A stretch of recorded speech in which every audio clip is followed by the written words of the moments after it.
የየምዞን ዋና አስተዳዳሪ አቶ ሽመልስ እጅጉ በመድረኩ ባደረጉት የእንኳን ደህና መጣችሁ ንግግር ብልጽግና ፓርቲ ላለፉት ዘመናት ምላሽ ያላገኙ የህዝብ ጥያቄዎችን እየመለሰ እንደሚገኝ ተናግረዋል። እንደ ክልላችንም ላለፉት ዘመናት ምላሽ ያልተሰጡ የውስጥ የመልካም አስተዳደር ችግሮችን በማጠን የህዝብ ጥያቄዎችን በቅርበት መመለስ የቻለ ፓርቲ ሲሆን ባለፉት 8 ዓመታት በአይን የሚታዩ በእጅ የሚጨበጡ ህያው ምስክር የሚሆኑ ስራዎችን ሰርቷል።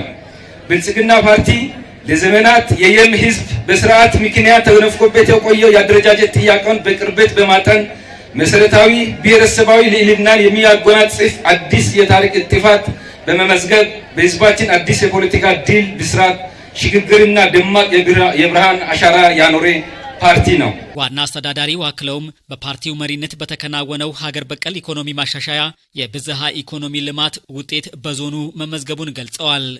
ዞናችን የበርካታ እምቅ የሀገር በቀል እውቀት የተፈጥሮም ሆነ ሰው ሰራሽ ቱሪዝም መዳረሻ በመሆኗ ፓርቲያችን ብልጽግና በሰጠው ትኩረት ያሉን ጸጋዎችን በመዳሰስ ለማህበራዊ ትስስር፣ ለስነ ጥበብ፣ ለኢኮኖሚ ግንባታ ያለውን ሚና እውቅና በመስጠት በተሰራው ስራ ዞናችን የቦሪስ አሜታና የአንገሪ ቤተመንግስት የሀገር ሀብት እንዲሆንም ጭምር ዲዛይን ወጥቶ ስራ እየተሰራ ይገኛል። በዞኑ የግብርና ምርትና ምርታማነትን ለማሳደግ የውሃ አማራጮችን በማስፋት በ108 ሚሊዮን ከ6 በላይ አነስተኛ የመስኖ ካናሎች መገንባት መቻሉን አቶ ሽመልስ ተናግረዋል።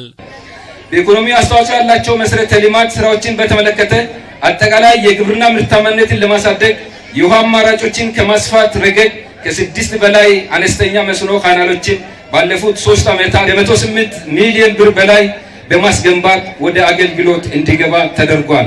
ይህም የአርሶ አደሩን የማምረት አቅም ከማሳደጉም በላይ የአርሶ አደሮቻችን የስራ ባህል እንዲያሳድግ አድርጓል። ከመንገድ መሰረተ ልማት አኳያ ከሳጃ ከተማን ከሁሉም መዋቅሮች ጋር የሚያገናኝ መንገድ ላይ የተሰሩ ድልድዮችን የክልላችን መንግስት ከ149 ሚሊዮን ብር በላይ ብር መድቦ እየሰራ ይገኛል። ለበርካታ ዓመታት የህዝብ ጥያቄ ሆኖ የቆየው ቅድም ያበሰርኩት ከሳጃ ፎፋ እና ከፎፋ ጊቤ መንገድ በ504 ሚሊዮን ብር በላይ ብር በኢትዮጵያ መንገዶች አስተዳደር ለአሸናፊው ኮንትራክተር ርክክብ ተደርጎ የስራ ጅማሮ እያካሄደ ይገኛል። የድጋፍ ሰልፉ ተሳታፊዎች በሰጡት አስተያየትም ባለፉት ዓመታት በፖለቲካ በኢኮኖሚና በማህበራዊ ዘርፎች የተመዘገቡ ውጤቶችን አጠናክሮ ለማስቀጠል ዓላማ ያደረገ የድጋፍ ሰልፍ እንደሆነ ነው የተናገሩት። 7ኛው ጠቅላላ ምርጫ ሰላማዊ ሆኖ እንዲጠናቀቅ የበኩላቸውን ድርሻ እንደሚወጡ አስታውቀዋል። ሁሉም ዘርፍ ከፍተኛ ለውጥ እየተሰራ ያለበት ሂደት ነው ያለው። በግብርና እንደዚሁ ደግሞ በትምህርት በጤና ከፍተኛ ለውጥ አሳይቷል። ከዚህ ቀደም ከነበረው ውጤት አሁን በብልጽግና ትልቅ ደረጃ ላይ ተደርሷል።